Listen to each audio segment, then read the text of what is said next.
Hey everybody, what is going on? I am Maximus Rex and this is Big Baby Reviews. Check out my comics at KINGCOMICS.CA. Check out my other videos on my YouTube channel, King Comics 2021. Check out my Instagram, Maximus Rex 13, and check out my Facebook, either Max Rex or Big Baby. So guys, today is Rob Liefeld Day, and you thought it was over, but actually, I've had one last idea of what I'm going to do to finish off kind of my run on Rob Liefeld comics.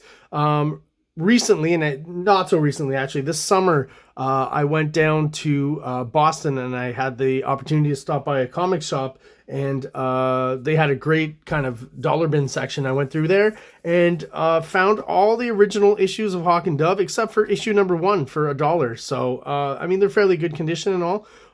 Obviously issue 1 I guess is worth more because it's Rob Liefeld's like first published comic for DC or something like that, or close to it. First kind of professional work. First series. I don't know exactly specifically, but I feel like it's definitely some of his early on published work.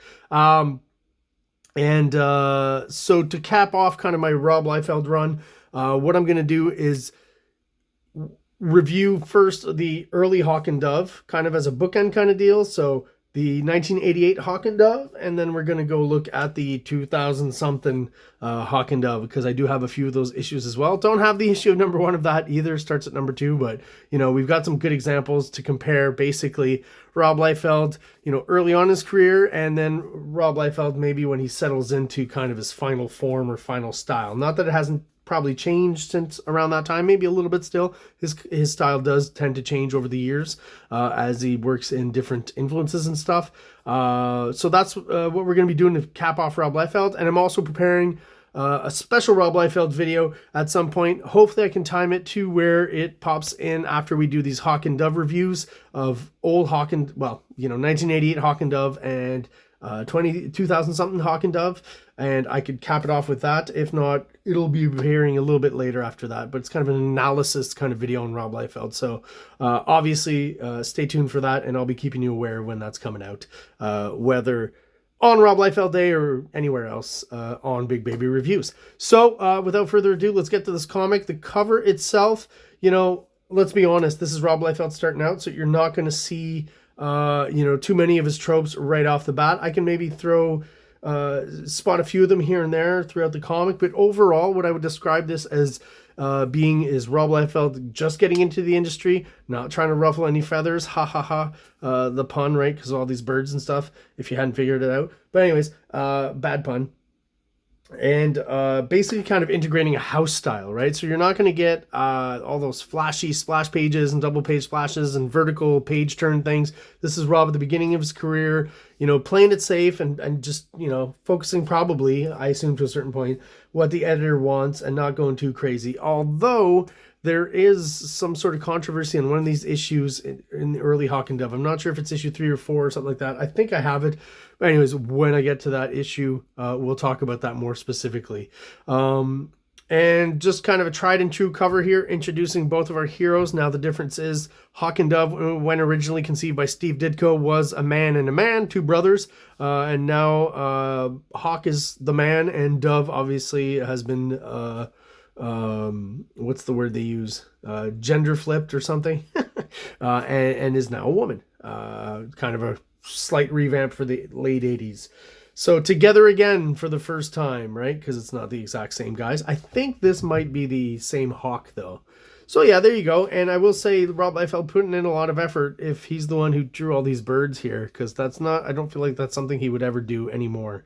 And fairly elaborate background telling us that obviously this takes place in Washington, D.C., right? You got some monuments there. I'm not American, I'm Canadian, so excuse me if I don't remember them all, even though I visited Washington, D.C. If I'm not mistaken, is that not like the Veterans Wall in the background, maybe? And the obelisk, but I don't know again what it represents. Anyways, I'll stop embarrassing myself and move on. Okay, so again, I see little bits of Rob Liefeld like in the construction of the arms here. I know that's very specific, but of Dove's arms right here, definitely see the beginnings of that typical kind of Rob Liefeld musculature and how he draws it and defines it. Also, don't forget, let's go through the credits. Barbara and Carl Kessel are the writers. Rob Liefeld is a penciler, and Carl Kessel is the inker. Janice Chang, letterer, and Glynis Whitmore, colorist. So he is not inking himself here. And again, he's just starting out, so definitely an inker probably helping him to slick things out a little bit or make it a little more palatable to kind of a DC style, which this looks like to me. If you look at any average kind of DC comic from 1988, you're probably going to get some similar kind of artwork and storytelling, excuse me. I mean, how often do you see, you know, Rob Liefeld do 2, well, okay, this one has 5, but this one has 6 panels consecutively. Very rare. So you're going to get a lot of that kind of mid-80s medium shot kind of storytelling, right? Here you got the more kind of cinematic panels, the longer ones, which I don't think in 1988 was used that much. So it's kind of a nice little change already from a pretty kind of rigid grid that they're using. So that's the thing. You're not going to get bleeds. You're not going to get, you know, things coming out of the panel and, you know, panels being layered a la, you know, Tom McFarlane, Rob Liefeld in their image work. So a lot of this, just like I said, primitive of Rob Liefeld, but I do, again, in the anatomy and the arms and stuff is where I'll point out that I see some of what will happen later. The sheen, the aesthetic on top has almost nothing to do with Rob Liefeld. These crates in the background, right, those are kind of staples of Rob Liefeld storytelling. So those are characters that will appear in New Mutants and X-Force later. Obviously, I kid. Something kind of Eric Larson-y about this here with the flash and the light effect on him. I don't know if that's just me. Maybe a bit Ditko-y filtered through Eric Larson or something. But again, yeah, not too many telltale signs of Rob Liefeld. Those I see, I will point out. And I mean, let's be honest, Hawk and Dove, not the most interesting characters, but not a bad gate to get starting off in the industry, I would imagine, especially since I think he was like 17 or 18 when he was drawing this. So, you know, definitely going to cut a kid some slack. Here's where I feel like originally Rob Liefeld was really into George Perez. I feel like these pages are the ones where I feel the George Perez influence of all, you know, lots of different characters, different girls and stuff. I could see like early depictions of Liefeld style hair right here. See it a little bit, right? As well, right here. He's always done weird profiles. But yeah, 1988, this comic definitely represents 1988 fashion. I mean, okay, we've got Rob Liefeld drawing, okay, an establishing shot outside, at least. Small, but it's there. And then, you know, inside, them eating, and then, you know, other people at another table at a restaurant with some drinks and ordering and a waiter like, this is the most I've ever seen Rob Liefeld work on backgrounds. Here's, I gotta say, kind of an awkward shot. All of a sudden, Dove has kind of a granny butt. I don't know. I don't know how else to describe that.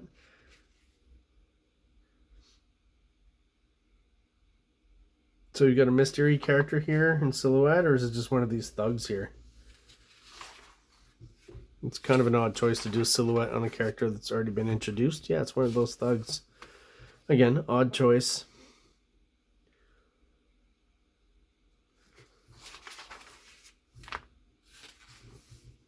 So yeah, I would imagine this is also DC's, they're known for working full script, right? So I don't know if the writers had a plot or a full script. It does feel like this was probably full script where they kind of, you know, enumerate how many panels and close-ups and mid-shots and all this stuff. Yeah, this first issue here is the most, I think, backgrounds I've ever seen Rob Liefeld do. Wow, look at this page. So this is the villain who's introduced. So I feel like this is like, it does feel like Rob Liefeld designed this guy. And maybe that's why he looks cool, because he's got kind of like typical superhero tropes, but there's that Rob Liefeld edge to it, you know? Like his mask is almost Deadpool, right? Just the mouth is out. These things, you know, kind of used similar stuff. I guess Strife had that. You know what? In a weird way, I notice it now. Do you think Joe Quesada ripped this off for Azrael, the knight who took over Batman's job for a while there, back with Nightfall?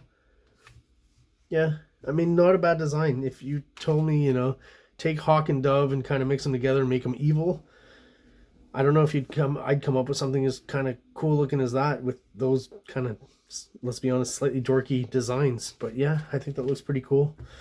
And this splash page here is pretty well done. Hard angle to do from the top down. Lots of detail, chairs and stuff. Like, who's not fun stuff to draw? Chairs are not, no one's like, I got into illustration to draw chairs. I mean, very few anyways. But you have to do it when you're doing comic book art. Obviously, it's part of the deal. You got to draw lots of different stuff. I think Rob Liefeld's really trying to, impress editors and stuff and do a good job here because, yeah, that's some pretty impressive backgrounds, I got to say. Then we get back to that kind of, DC character interaction storytelling mid-shot thing. I mean, they were kind of doing, it was similar to what Jim Shooter was asking for at Marvel as an editor in the 80s. And, he probably got that from having worked at DC when he was younger, right? So it's all kind of a big wheel that, like a snake eating its tail.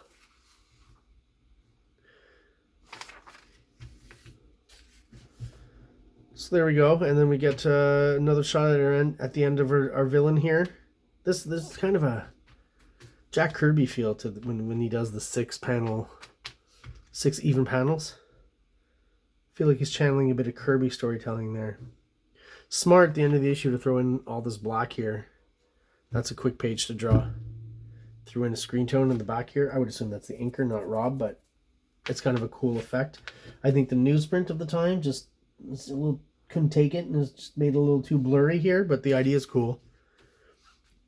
Printed properly, this would look really cool. And that's how it ends. Oh, that's interesting. Huh.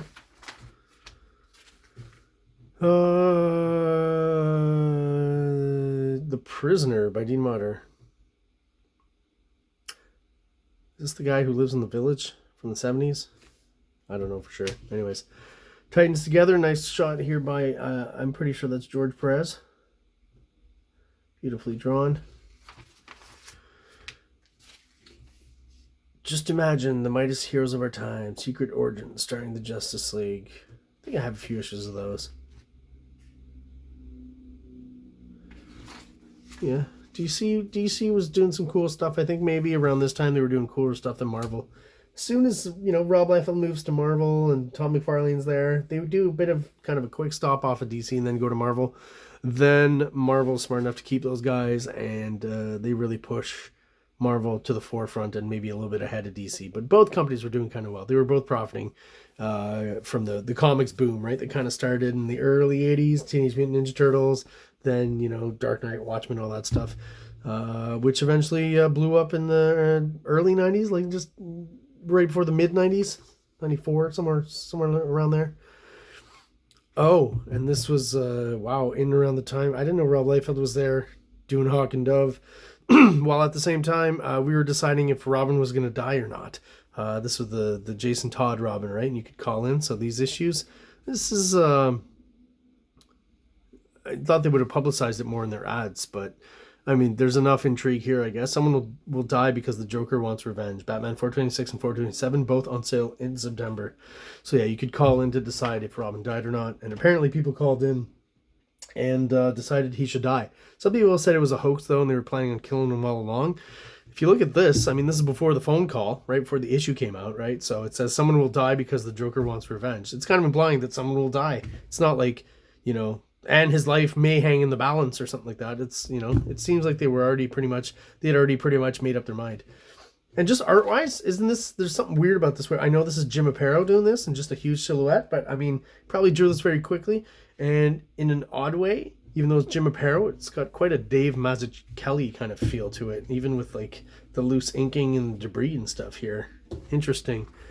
Maybe because, at this point it's 2 years after Batman Year One with Frank Miller again, so that influence is still being felt as well.